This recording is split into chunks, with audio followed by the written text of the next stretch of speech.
Today we are making tres leches cake.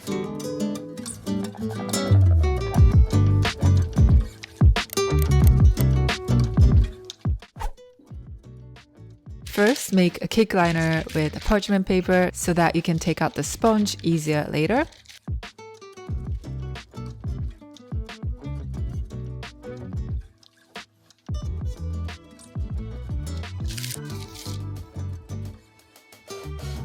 And I like to sift flour ahead, but you can also sift right before you use. And separate eggs. Make sure that there's no oils and liquids are mixed in the egg white so that it whips up better.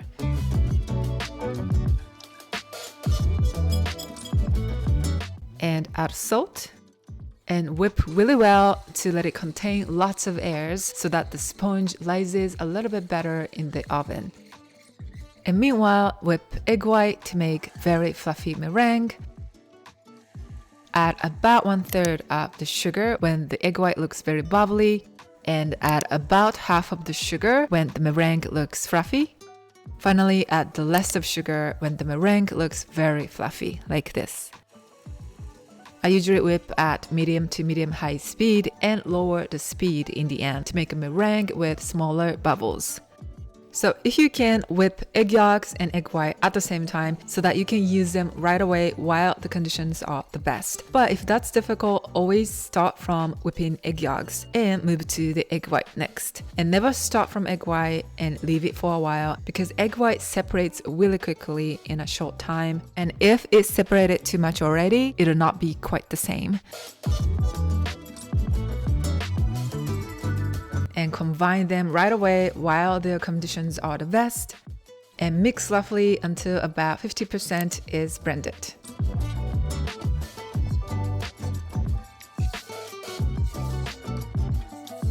And add sifted all-purpose flour and continue folding it until you don't see any flowers. So here is how much I mixed. And if you are not confident about how to fold, watch this video. I shared my 4 tips to fold butter or any ingredients.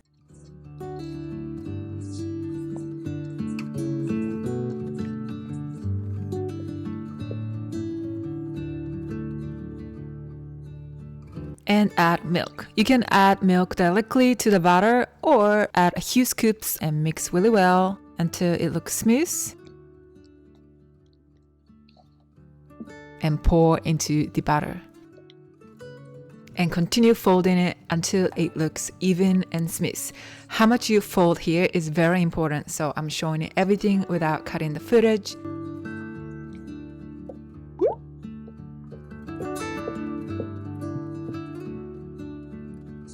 And once you get used to the move, folding it with speed is very important so that you can bake it as soon as possible while the condition of the meringue is still the best.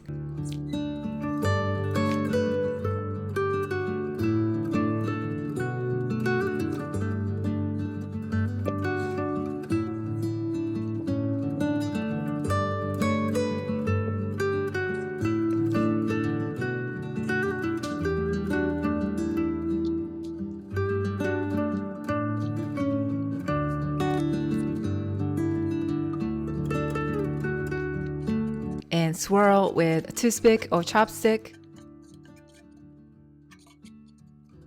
And toss sometimes on a cloth to remove some big air bubbles.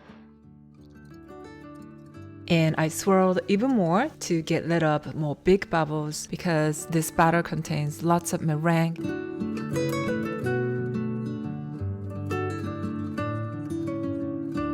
And bake it right away.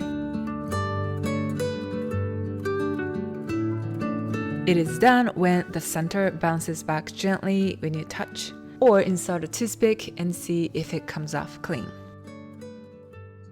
It is totally normal that it deflates a little bit like this as it cools down. Next, to make milk syrup, combine milk, heavy cream, granulated sugar, vanilla beans, and vanilla extract. And we're gonna heat them up at medium-low heat over mixing constantly. It is so important so that they're not gonna get burned, and also to make smooth syrup. We're gonna cook it down to a little less than a half, which is 400 gram or 14.1 ounce. And this is gonna take some time, about 30 minutes to be exact. So this is the time for you to relax, binge watch your favorite YouTube videos or podcasts, which I did. So usually this milk syrup is made with evaporated milk, condensed milk, and milk or heavy cream. There's a reason why this cake is called Tres Leches cake. In other words, 3 milk cake. Today I'm making it from scratch, but if you don't have a time, simply mix these together.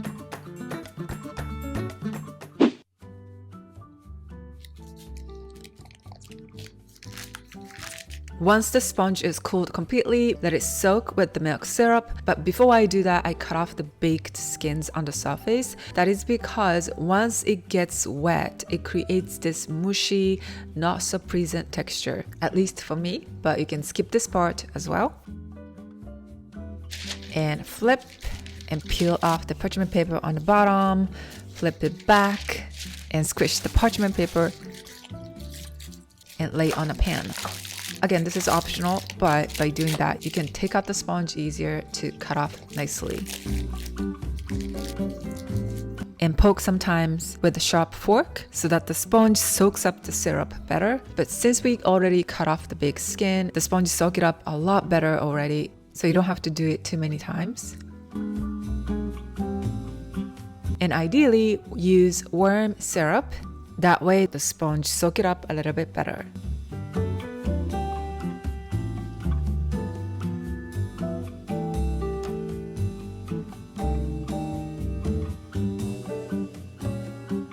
And seal it with a plastic wrap and let it rest in the fridge, at least for a few hours to overnight.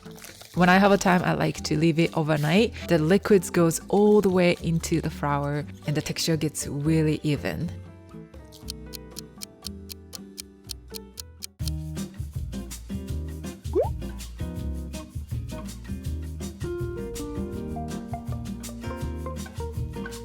And now let's finish it up by adding the whipped cream on top.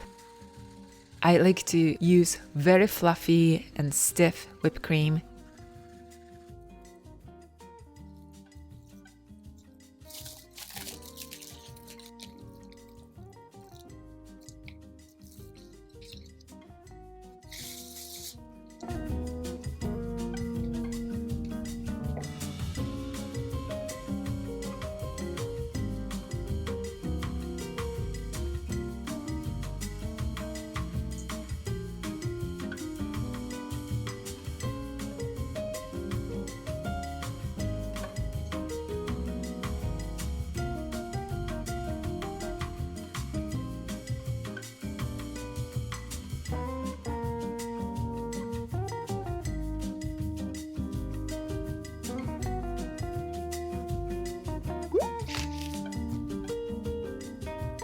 And when you slice, I find it easier to cut zigzag. That way you can get very clean, sharp cut.